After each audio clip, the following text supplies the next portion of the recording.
امسال کشاورزان ناحیه دوردستی 5 از 12238 گکتار زمین کورم در کشت اول 48 گکتار آن را سبزی کش نموده از آن تا 20 تن حاصل به دست آوردند.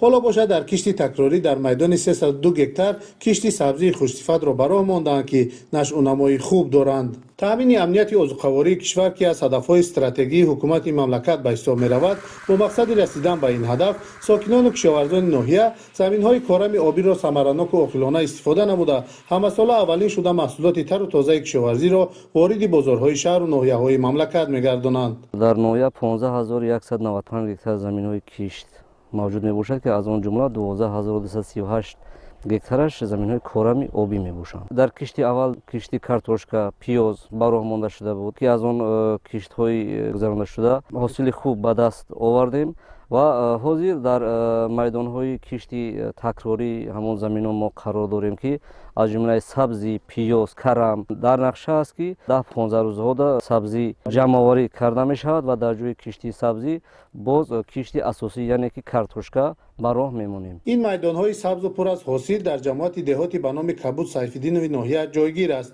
زیرا ساکنانش در کشت و پرورش زراعت و سبزیجات کشاورزی تجربه غنی داشته هر موسم قیده‌های کارم را مقصدناک استفاده می‌نمایند. مساحت عمومی زمین‌های کارم جماعت دهاتی مذکور 2430 گکتار را تشکیل داده در آن بیشتر پرورش سبزی، کارتوشکا، پیاز و کرم و گلکرم به راه مانده می‌شود.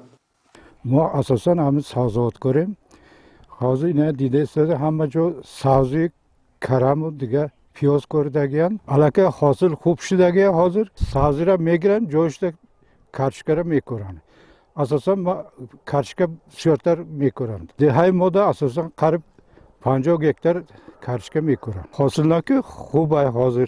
خوجکداران استفاده با ثمر زمین را در بهتر شدن سطح نیکوحالی، غنی گردیدن اقتصاد خانوادگی و مهمتر از همه عامل اساسی تامین بازارهای استعمالی با انواع گوناگون کشاورزی ارزیابی می‌نمایند. رعایت درست و سریوقتی اگرتکنیک کشت و پرورش و گرفتن حاصل فراوان کشاورزان خوجکداران را هوسمند نموده است که من بعد نیز مزرعه‌های کارم مقصدناک استفاده شده بازارهای استعمالی با نامگوی گوناگون محصولات کشاورزی تامین گردد.